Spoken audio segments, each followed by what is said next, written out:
All of those things apply to the State of Israel in its treatment of the Palestinians, and yet the government is concerned about its use of language and doesn't feel it is appropriate to even use the word apartheid when Amnesty International, the most respected human rights organisation in the world, and Human Rights Watch, within a very short period of time, issue these damning reports, saying that Israel, since its foundation, has been built on a system of oppression and domination and apartheid and racism, involving the murder of unarmed, innocent civilians on a regular basis, arbitrary detention and imprisonment, land annexations, the displacement of people, the denial of basic fundamental rights to 6 million Palestinians who are displaced outside Israel and the occupied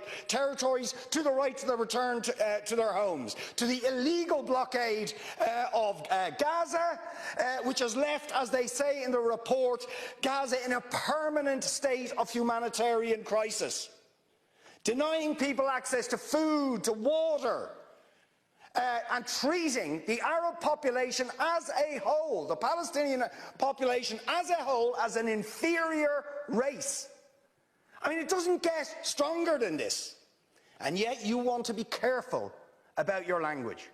You're happy to correctly use the most strong and robust language to describe the crimes against humanity of Vladimir Putin, but you will not use the same strength of language when it comes to describing Israel's treatment of the Palestinians, when it is now being documented and detailed by two of the most respected human rights organisations in the world, and indeed has been alleged by dozens and dozens of non-governmental organisations, and to be honest, anybody who looks honestly at the decades of brutal, inhumane persecution of the Palestinians, successive assaults on Gaza, the annexation of their land and territory, the systematic application of apartheid rules, you don't want to even use the word apartheid.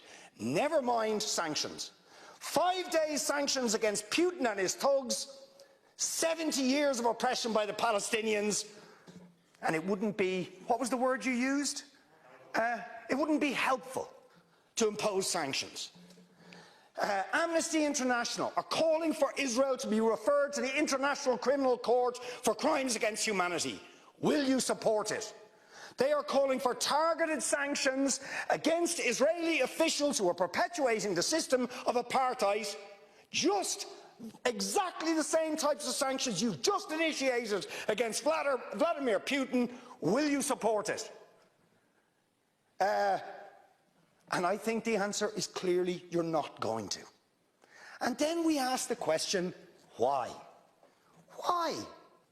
Now you see, if you're going to have moral standards, those standards have to be consistent. Otherwise they are not standards at all, they are just cynicism.